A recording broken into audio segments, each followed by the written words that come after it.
Bonjour à tous, bienvenue sur une nouvelle émission de l'International by Apex sur LEH TV. Aujourd'hui, nous recevons Mathieu Capuano. Bonjour. Président de l'Apex et également associé expert comptable commissaire aux comptes pour le cabinet Crofi Correc. Et c'est sous cette casquette, Mathieu, aujourd'hui que tu vas t'adresser à nous, aux entrepreneurs, sur ce sujet ô combien vaste de la levée de fonds. Tout à fait. Merci beaucoup Anna et merci évidemment à l'Apex. Aujourd'hui, donc le sujet c'est réussir sa levée de fonds à l'international. Évidemment, c'est un sujet qui est extrêmement vaste, donc on va essayer de synthétiser et puis de prendre quelques éléments clés pour en parler. Comment réussir sa levée à l'international ? Déjà, réussir une levée, c'est d'abord une préparation. Comme tout projet, c'est d'abord une exécution et donc ça se prépare. Ça se prépare évidemment sur plusieurs mois. Quand on prépare une levée de fonds, en fait, finalement, on a déjà préparé son développement à l'international, on a déjà une première approche, on a étudié évidemment tous les sujets RH, social, fiscal, on a étudié éventuellement les sujets aussi en propriété intellectuelle quand on s'y adresse, on a étudié le sujet réglementaire qu'on a évoqué notamment avec d'autres membres de l'Apex, et puis on a étudié le sujet évidemment financier, qu'il soit d'abord en termes d'assurance, de couverture de risque, de couverture de clients, et puis après, de besoins en trésorerie pour financer ce lancement de cette nouvelle activité ou de cette nouvelle filiale. Évidemment, après, quand on dit cela, on a plusieurs options. On a la possibilité, effectivement, d'acheter une structure à l'étranger directement parce que c'est un client, fournisseur ou le développement d'une structure et donc on a identifié une ou des cibles. On a la possibilité également de trouver ce que l'on appelle un bureau de représentation et donc de s'implanter sur un territoire avec une capacité juridique moindre puisque finalement on va venir tester le marché avec une capacité du coup derrière après à développer son entreprise, mais voir si finalement le marché répond, si ce que l'on a pensé se retrouve sur le territoire et puis se tester un tout petit peu également, le temps peut-être de trouver des acteurs sur le territoire qui vont pouvoir aussi avoir des nouveaux canaux de distribution et donc développer ce nouveau projet. Et puis enfin finalement on peut aussi avoir un projet en remote, c'est-à-dire qu'on travaille depuis la France pour aller à l'étranger, alors avec des problématiques de visa notamment, donc il faut faire très attention à ce genre d'opération, mais avec aussi derrière une volonté d'avoir un VIE, donc le volontariat à l'international, que l'on a déjà présenté avec l'IMED qui était un membre également de l'Apex. Donc on l'a compris, une levée de fonds, ça ne se fait pas à n'importe quel moment de la vie d'une entreprise, ça se prépare avec les bons partenaires. Quels vont être les critères primordiaux, ceux que vont regarder les investisseurs ? Alors d'abord c'est une vision claire. Pourquoi je vais me développer dans tel pays et pas plutôt qu'un autre ? Premièrement, dans cette vision claire, c'est est-ce qu'il y a un marché ? Est-ce qu'il y a une appétence de marché ? Est-ce que j'ai fait cette étude de marché ? Est-ce que mon produit est conforme ou a une capacité à être vendu sur ce territoire-là, ou mon service, puisqu'on parle de produit, mais on parle également de service. Ensuite, c'est quelle est l'équipe qui va développer ce produit-là ? Est-ce que j'ai un directeur export ? Est-ce que j'ai un futur directeur général de ma filiale ? Est-ce que c'est finalement moi ? On voit souvent des entreprises PME, parfois entreprises familiales, qui décident aussi de dire c'est un des dirigeants, un des membres de la génération actuelle qui va développer et ouvrir une nouvelle activité ou un nouveau pays pour développer finalement ce core business et cette valeur cardinale de l'entreprise, puisque l'incarnation est également très importante. Et puis ensuite, c'est évidemment la mesure de tout cela. Est-ce que j'ai eu une capacité à proposer quelque chose de concret ? Et dans cette proposition-là, est-ce que j'ai des prévisions qui sont réalistes, atteignables, et sur lesquelles j'ai un track record qui va me permettre de sécuriser une partie de mon investissement, le mieux étant, mais ce qui n'est pas toujours le cas, une capacité à pouvoir dire j'ai déjà un premier client, j'ai répondu à un appel d'offres par exemple, auquel j'ai gagné, et donc je vais avoir l'assurance d'avoir un petit peu de chiffre d'affaires ou beaucoup de chiffre d'affaires sur tel pays, et donc derrière je vais pouvoir enclencher une dynamique positive sur ce territoire.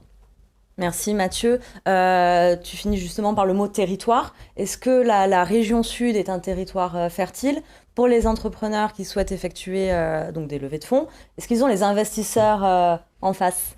Alors, les métriques sont bons, dans les deux sens d'ailleurs. Le territoire est un territoire attractif aujourd'hui pour des sociétés internationales qui viennent s'installer sur la région sud et en particulier sur la métropole Aix-Marseille. Puisque finalement, on s'aperçoit que l'on a un écosystème qui est structuré et qui a la possibilité de travailler sur des verticalités que l'on connaît, la décarbonation, les data centers, la santé. Et puis on a tout autour de cela des acteurs qui vont venir aider à cette onboarding. L'Apex en fait évidemment partie avec tous nos projets. Le Be Welcome est un exemple important de cette capacité à pouvoir faciliter l'installation de structures, qu'elles soient françaises ou internationales sur notre territoire. Après, on a aussi tous nos autres produits et services avec les Be-Bold et l'accompagnement sur les routes de l'international. Et puis, on a aussi des entreprises françaises de la métropole, des entreprises de notre territoire qui vont à l'international, avec évidemment des relais de croissance plutôt nord-sud en ce moment, puisqu'on voit qu'on a un retour de développement dans ce sens-là. On réouvre des marchés en Afrique, on réouvre beaucoup de marchés en Amérique du Sud également. On continue tout à fait le développement sur la zone Asie-Pacifique et puis sur les États-Unis avec parfois des difficultés aujourd'hui, mais on voit que le dollar aujourd'hui reste une monnaie pour laquelle on arrive à avoir de la conversion avec de l'euro, et l'euro fort permet d'avoir une capacité d'entreprises françaises et d'entreprises de notre territoire à pouvoir acheter. Donc on a une vraie complexité à aller sur l'export sur les territoires nord-américains, mais en revanche on a une capacité aujourd'hui à avoir une monnaie forte et donc à acheter du service ou acheter des produits avec un taux de change qui nous est plutôt favorable. Et donc après, effectivement, aujourd'hui, le territoire marche très fort. Quand on regarde le baromètre et le dernier baromètre de la levée de fonds qui vient d'être fait par Gomet, la région Sud Investissement et Croficorec, on s'aperçoit que sur le dernier semestre, les levées de fonds sont à un niveau pas historique, puisque 2024 était l'année historique, et on a la chance aussi dans les membres de l'Apex d'avoir une société qui s'appelle ImCheck Therapeutics, qui a été une des levées les plus importantes de l'année 2024. Mais 2025 est une très bonne année du niveau de 2023 et du niveau de 2022, avec un ticket moyen qui est à plus de 3 millions d'euros. Ce qui est assez important, c'est qu'on voit aussi un resserrement aujourd'hui dans les cycles. C'est-à-dire qu'on avait avant ce qu'on appelle un seed ou un pré-seed, donc on est là pour faire notre première levée de fonds, pour développer une preuve de concept, développer son entreprise, puis après une série A et une série B, et donc c'est là en général que le développement à l'international intervient, entre la série A et la série B. Et en fait, les séries A et série B ont des cycles qui sont de plus en plus courts, puisqu'on va vendre un projet, on va vendre un service avec une projection, et on va essayer de raccourcir de plus en plus ce temps entre série A et série B, notamment pour le développement à l'international. Ce qui nous amène aujourd'hui à ce que, malgré les indicateurs qui sont plutôt négatif au niveau national, le territoire s'en sort très bien. On est plutôt, nous, en croissance, contrairement à tous les autres. Donc on a rattrapé l'Occitanie qui nous avait déplacés. On se rapproche de plus en plus de la zone Aura. Et évidemment, l'Île-de-France reste le territoire qui fait le plus de levées de fonds, mais avec évidemment des technologies qui sont très consommatrices de capital, comme les technologies nouvelles, comme l'intelligence artificielle et autres. Mais le territoire va forcément s'en sortir, parce qu'on a sur notre territoire des enjeux majeurs d'industrialisation dans la décarbonation, par exemple, dans l'électrique et dans les panneaux photovoltaïques. Donc on a encore des entreprises qui vont consommer beaucoup de levées de fonds, et autour de cela on a nécessairement des PME, des ETI qui vont développer des nouvelles choses, et on a un retour de la santé aussi qui va être aussi un des moteurs qu'il était déjà, qui a eu une année 2024 parfois un peu plus complexe et qui redevient un moteur dans la levée de fonds. Donc oui, ça se consolide, oui, on a beaucoup d'acteurs également sur le territoire, et donc c'est plutôt des signaux positifs dans un écosystème qui aujourd'hui parfois envoie des signaux qui sont un peu plus négatifs. Et ces signaux positifs sont finalement aussi le reflet de toute la capacité d'innovation de nos entreprises du territoire. Ça montre beaucoup de choses, effectivement, comme tu le disais, Anna. Un, c'est notre capacité d'innover. Deux, on a la chance d'avoir un territoire avec des entrepreneurs jeunes, une capacité aussi à se projeter. On a des fonds, on a un écosystème aussi qui est très bien structuré, qui va donc de l'avocat, du TS, de l'expertise comptable, du commissariat aux comptes, du financement. Et donc tout cet écosystème-là est très très bien encadré aujourd'hui. On a un territoire aussi qui est très attractif, à la fois sur la recherche académique, sur l'art de vivre. L'art de vivre dans le Sud est quand même, et le bien vivre est quand même quelque chose qui reste très attractif. Du coup, les opérateurs de levée de fonds regarde aussi avec un œil un peu différent notre territoire depuis quelques années. On voit apparaître aussi des opérateurs français et internationaux qui s'intéressent de plus en plus à nos entreprises, qui elles ont un besoin d'accompagnement. Et donc après, derrière, on est là, nous, pour les accompagner, et puis pour leur dire aussi de bien choisir son ou ses partenaires en termes de levée de fonds, puisque si on a un projet à l'international, il faut qu'on puisse se dire, je sens avec qui j'ai envie de le faire, parce que être accompagné et avoir demain à son conseil d'administration, son board, son conseil de surveillance, chacun va l'appeler un peu comme il le souhaite, avoir quelqu'un qui parle de l'international, qui travaille à l'international, ou un fonds international, c'est son premier partenaire pour son développement également. Merci Mathieu. La levée de fonds est une véritable aventure. Elle ne se fait pas seule. Elle se fait, ça bouleverse la vie de l'entreprise finalement. Quels sont les conseils que tu pourrais donner, les écueils à éviter, voilà, à des entrepreneurs qui souhaiteraient se lancer, qui se disent qu'ils n'ont peut-être pas la taille d'entreprise, qui ne savent pas par qui commencer, à qui s'adresser.